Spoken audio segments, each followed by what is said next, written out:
Hello friends, मैं Baldev Singh Randhawa. Friends, आज एक नए टॉपिक पर बात करेंगे जिसका नाम है हिबा-ई मुद्दत। यह topic doctor B R. Ambedkar law university द्वारा मुस्लिम लॉ के पेपर के सेकंड यूनिट में पहली बार इंक्लूड किया गया है। हिबा-ई मुद्दत, हिंदी में भी इसको हिबा-ई या हिबा-ए मुद्दत ही कहा जाएगा। आप जानते हैं हिबा का मतलब होता है दान। ये अरबी या फारसी का शब्द है दान, जो हिबा पढ़ते हैं। और मुद्दत का मतलब होता है अवधि या एक टाइम पीरियड, जो किन्हीं दो निश्चित तारीखों के बीच में आता हो, उसे मुद्दत कहा जाएगा। तो हिबा-ई मुद्दत क्या होता है, इसको जानने के से पहले थोड़ी और चीज जाने। आपने पढ़ा है कि मुस्लिम विधि या इस्लाम के अनुसार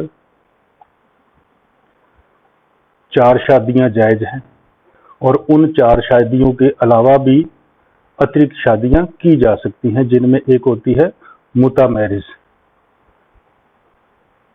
मुताह, इसको मुता या मुताह कहा जाएगा, मुताह निकाह।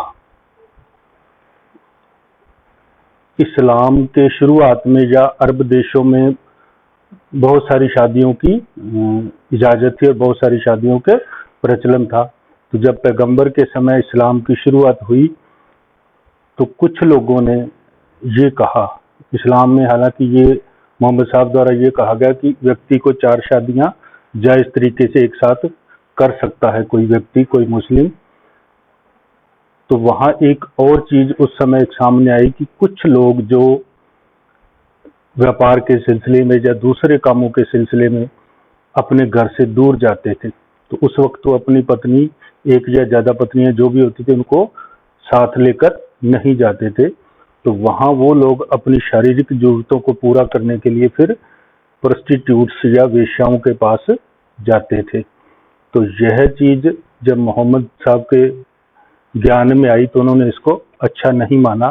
तो उन्होंने इसके लिए एक उन तब के लोगों को एक रास्ता दिखाया कि आप जब जाते हो कहीं पर इस तरह से, तो आप एक अतिरिक्त मैरिज कर सकते हो, जिसे मुता निकाह कहा गया। तो मुता निकाह का प्रचलन जो इसलिए शुरू किया गया कि एक निश्चित समय के लिए, यदि आप मुता निकाह पढ़ते हैं तो एक निश्चित समय के लिए जब 2 पति पत्नी या 2 मुस्लिम लोग जो सक्षम हैं शादी करने के लिए, निकाह करने के लिए, जिनमें वो सारी चीजें होनी चाहिए जो एक वैध विवाह के लिए या वैध निकाह के लिए होती हैं, तो मुता में सबसे जो जरूरी चीज होती है वो ये होता है, एक होता है इसमें डावर निश्चित करना जो सभी विवाहों में होता है, और दूसरा होता है टाइम पीरियड, यानी यह एक निश्चित समय के लिए जो कुछ दिनों से लेकर कुछ सालों तक हो सकती है,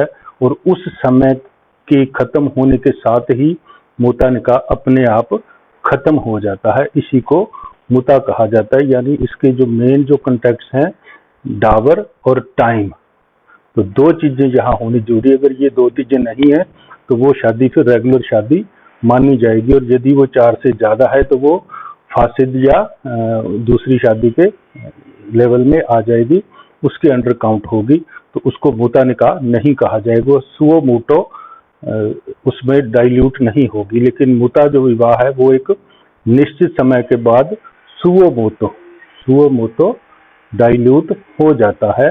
और इसमें जब तक इसको करने का एक कारण और था कि इस दौरान यदि कोई संतान पैदा होती है तो उसकी लेजिटिमेसी बनी रहेगी, यानी उसको पिता का नाम मिलेगा, और चाहे उसमें पिता के और उसको कोई अधिकार संपत्ति वगैरह में नहीं मिलते, लेकिन पिता का अधिकार मिलता है, पिता का नाम मिलता है, और उस महिला को उस दौरान जो खर्चे हैं जब तक वो पति के साथ रहती है डावर के रूप में और दूसरे मेंटेनेंस के रूप में खर्चे मिलते रहते हैं। ये था मुता निकाह का।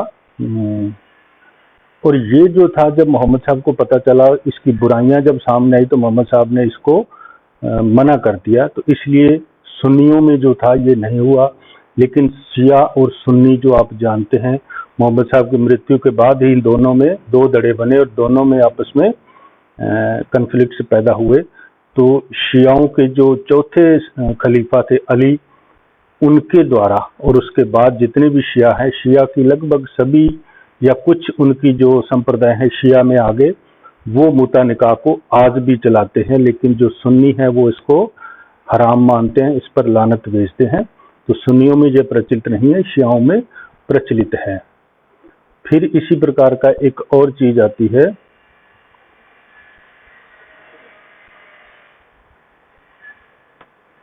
अब शिया तो मुता निकाह करते हैं और सुन्नी मुता निकाह को गलत मानते हैं। तो सुन्नी मुसलमानों ने, कुछ उनके वर्गों ने एक दूसरे तरीके की मैरिज को शुरू किया जिसको मिस्यार मैरिज कहा जाता है।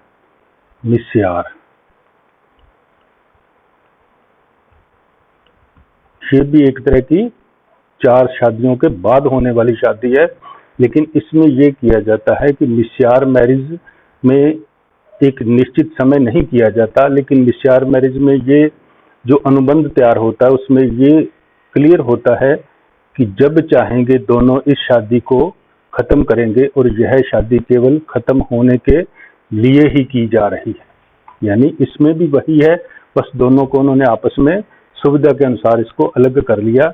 मुता में शादी का जो समय है वो फिक्स कर दिया जाता है, लेकिन मिस्यार में समय फिक्स नहीं किया जाता, लेकिन उसका जो मतलब और अर्थ रहता है वो इसीलिए है कि मिस्यार मैरिज इसलिए की जा रही है कि पति जब चाहेगा पत्नी को छोड़कर चला जाएगा और उसको तलाक देकर चला जाएगा। और इसको ट्रैवलर मैरिज भी कहा जाता है, क्योंकि ये दोनों ही शादियां मुता और मिस्यार इसलिए की जाती हैं कि जब पति घर से बाहर यात्रा पर हैं तो अपनी शारीरिक जरूरतों, अपने सुखों को बनाए रखने के लिए और वैश्यवृत्ति से दूर जाकर और बच्चों की लेजिटिमेसी अगर कोई पैदा हो तो उसको आधार देने के लिए शादियां की जाती थी। यानी इसको एंजॉयमेंट मैरिज ही दोनों को कहा जाता है। और सुन्नियों की कुछ शाखाओं में इसको माना जाता है, कुछ सुन्नियों में नहीं माना जाता।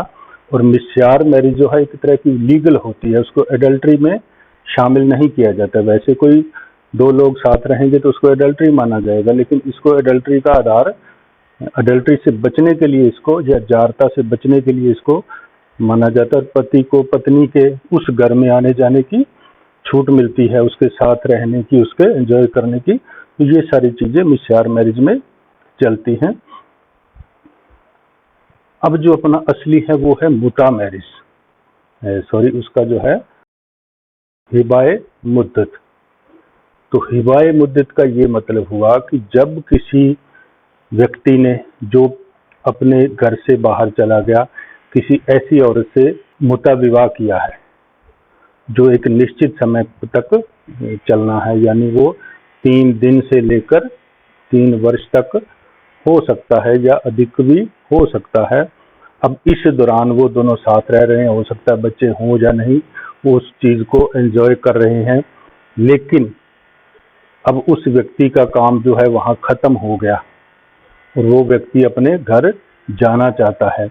तो वो अब अपने घर जब तक नहीं जा सकता जब तक कि वो उसकी पत्नी है, उसको तलाक देना होगा। लेकिन यहाँ क्योंकि उसका जो समय बचा हुआ था, जिसको मुद्दत कहा गया है, जो बची हुई मुद्दत है, उस मुद्दत को वह पति उस पत्नी को दान कर देता है और उसको कहता है कि शेष मुद्दत मैंने तुम्हें हिबा कर दी, यानी मुद्दत हिबा कर दी, यानी जो बचा हुआ समय है वो मैंने तुम्हें दान दे दिया। आज से मेरी तरफ से तुम आज़ाद हो, और ना तुम्हें इद्दत का समय तो चलो निकालना होता ही है, और मेरी तरफ से तुम मेरी आज से पत्नी, मुता विवाह की पत्नी रही, मेरी तरफ से आज़ाद हो। इसी को हिबाई मुद्दत कहा जाता है, यानी उस बचे हुए समय का पति द्वारा पत्नी को दान कर दिया जाना ही हिबाई मुद्दत कहलाता है। तो होप आपको ये चीज समझ आई होगी।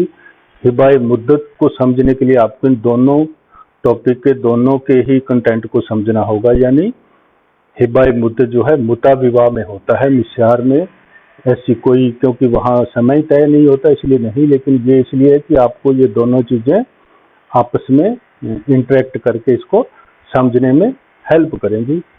तो मिलते हैं फिर नए किसी टॉपिक पर। Okay, thank you.